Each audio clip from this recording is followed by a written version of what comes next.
Bonjour à tous les amis, aujourd'hui on se retrouve pour une toute nouvelle vidéo sur ma chaîne YouTube. Une nouvelle vidéo, on va tout simplement revenir sur l'actualité récente concernant tout simplement l'équipe nationale algérienne. Je vais tout simplement revenir sur le mercato, sur les news concernant évidemment l'équipe première et Djamel Belmadi à quelques mois de la prochaine Coupe d'Afrique des Nations et quelques mois du début des qualifications à la prochaine Coupe du Monde. Je me suis dit que voilà, faire un petit point sur l'état actuel de cette équipe me paraissait quand même plutôt pas mal. Les amis, on va tout simplement démarrer cette vidéo en parlant mercato, notamment l'officialisation du départ de Ramola de Lugano vers l'Union saint-géloise. Le départ pour 4 petits millions d'euros. L'attaquant de 23 ans, l'ancien Sétif qui quitte la Suisse pour le championnat belge, c'est évidemment une très bonne nouvelle. C'est évidemment une très bonne nouvelle, d'abord parce que du côté de Lugano, clairement il était en manque de temps de jeu, hein, malgré ses bonnes performances, malgré ses bonnes statistiques. Quand on regarde son nombre de buts par minute jouée, c'était très intéressant, c'était même très fort d'avoir comme ça un super sub qui était capable d'autant apporter. Mais à un moment donné, voilà, tu as 22, 23, 24 ans,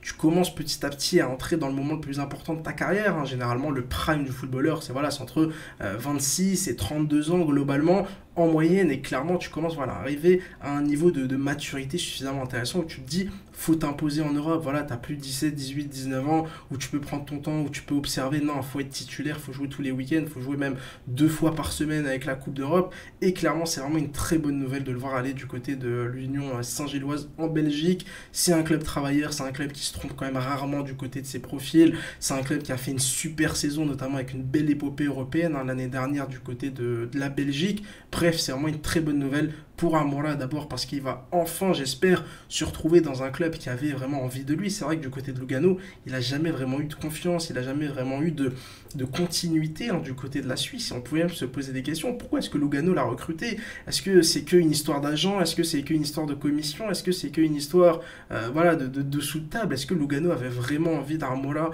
lorsqu'il a signé déjà il y a 2 ou 3 ans?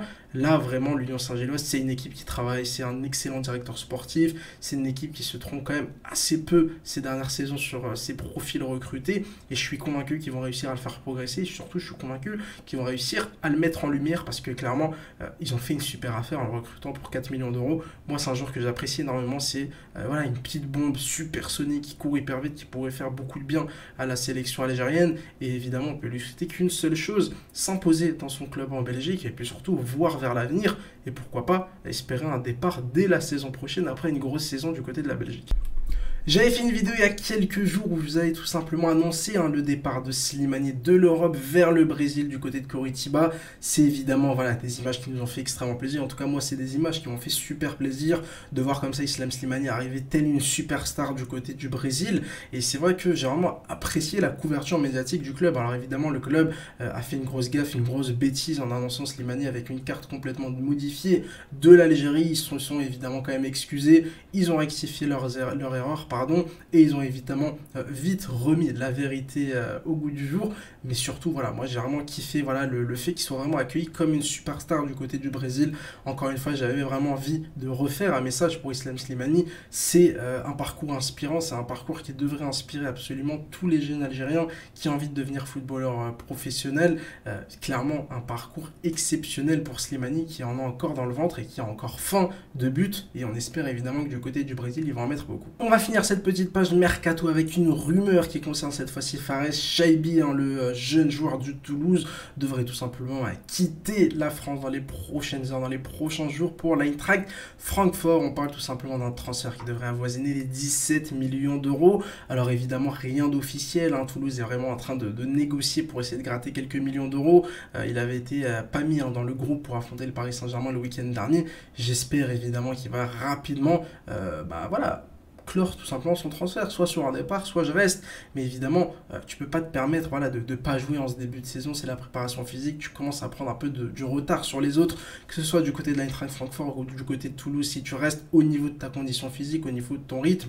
Donc évidemment, ce serait bien qu'un jour les clubs décident de faciliter un peu les transferts de nos joueurs algériens. C'était pareil un peu pour Amoura, c'est pareil par exemple pour un joueur comme Kadri, qui n'a pas encore signé du côté de l'Ajax, hein, lui aussi il est en stand-by, est-ce qu'il va partir, est-ce qu'il va rester? On peut penser aussi aussi à Zorgan, est-ce qu'il va rester, est-ce qu'il va partir? Je peux penser aussi à un joueur comme Titraoui, qui était parti du côté de Zagreb, qui avait fait sa visite médicale, et puis finalement, il y a eu un énorme quiproquo au niveau du club, puis il est revenu en Algérie. Pareil pour Mesrek, qui est parti du côté du Portugal, et puis finalement, il y a eu un petit problème, un petit couac au niveau de la visite médicale, ils ne se sont pas trop entendus sur le salaire, son club portugais avait décidé de renégocier un salaire à la baisse, lui aussi il est revenu du côté de l'Algérie. Voilà, ce serait bien que les périodes de transfert pour les Algériens se passent quand même un peu mieux. C'est assez rare qu'on ait des transferts fluides, c'est assez rare que tout se passe bien. Finalement, il n'y a eu qu'avec Slimani dans ces derniers jours où ça s'est quand même plutôt bien passé du côté du Brésil. Bref, j'espère évidemment que Shaibi va partir parce qu'encore une fois, l'Eintracht Francfort, c'est comme l'Union Saint-Gilloise pour Amoura, c'est des clubs clairement surcotés, mais c'est des clubs qui travaillent très très bien, c'est des clubs qui jouent bien au football, c'est des clubs qui sont capables de valoriser l'individuel au profit tout simplement du collectif, et ça pourrait être pour moi une super étape avant d'aller chercher un top club dans 2 ou 3 ans. Clairement, l'Eintracht Francfort, ces dernières saisons, ils ont quand même réussi à sortir de très bons joueurs. Regardez par exemple un Randal Colomwani qui est passé du FC Nantes à l'Eintracht Francfort et qui est aujourd'hui valorisé à plus de 100 millions d'euros et qui pourrait partir du côté du Paris Saint-Germain pour 100 millions d'euros. C'est évidemment tout le destin qu'on souhaite à Fares Shaibi. Et on va tout simplement terminer par une info, la Gazette des Fennecs. La Gazette qui a tout simplement sorti une info comme quoi Sofiane Ferrouli devrait tout simplement revenir en septembre du côté de la sélection algérienne. Lui qui évolue évidemment toujours du côté de la Turquie. Il a tout simplement découvert un nouveau poste cette saison, un poste un peu plus reculé sur le terrain. Lui on l'a connu milieu droit, on l'a même connu arrière droit un peu avec la sélection algérienne, numéro 10. Et puis tout simplement maintenant ce sera tout simplement un numéro 6. Voilà un milieu défensif, un Regista, un profil qui manque énormément à la sélection algérienne, et tout simplement ça pourrait être sur ce poste là que Belmadi pourrait tout simplement le tester lors de la prochaine trêve internationale. L'Algérie qui affrontera tout simplement la Tanzanie et le Sénégal. 2 tests quand même très très intéressants pour l'Algérie. On sait que Bentaleb n'a pas encore résolu son transfert. Est-ce qu'il va aller du côté de Lille? Est-ce qu'il va rester à Angers? Il y a quand même là aussi une énorme interrogation avec un transfert qui prend plusieurs semaines pour l'instant.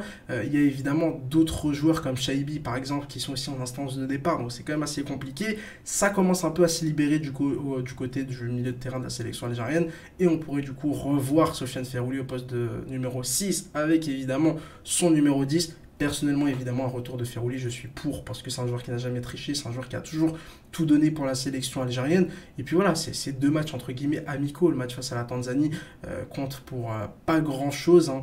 Donc voilà, tu peux le tester, franchement, tu peux le tester. Moi, ça me dérange pas.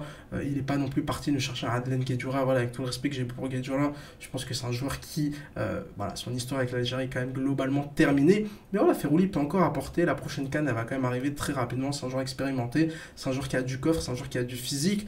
Techniquement, il est quand même très intéressant. Faut le voir tout simplement à ce poste de numéro 6. Est-ce qu'il va être capable de s'adapter? C'est quand même un poste où il y a beaucoup de responsabilités. C'est un poste où il faut évidemment faire le moins d'erreurs possible, jouer le plus propre possible. Est-ce que Ferrouli est capable de faire ça? Bah écoutez, on verra bien. Et donc, j'ai hâte de voir ça en septembre. Voilà les amis, hein, pour ce petit point, n'hésitez pas à me dire si ce genre de petites vidéos vous plaisent. Je pourrais tout simplement en refaire assez régulièrement, une fois par semaine, une fois toutes les 2 semaines, une fois par mois. N'hésitez pas à me dire du coup quel type de format vous avez tout simplement envie de voir dans les prochaines semaines sur ma chaîne YouTube. N'hésitez pas à réagir à toutes les infos que j'ai données dans cette vidéo. N'hésitez pas à me dire si cette vidéo vous a plu, un petit like, un commentaire, et puis j'ai tout simplement envie de vous dire ciao ciao.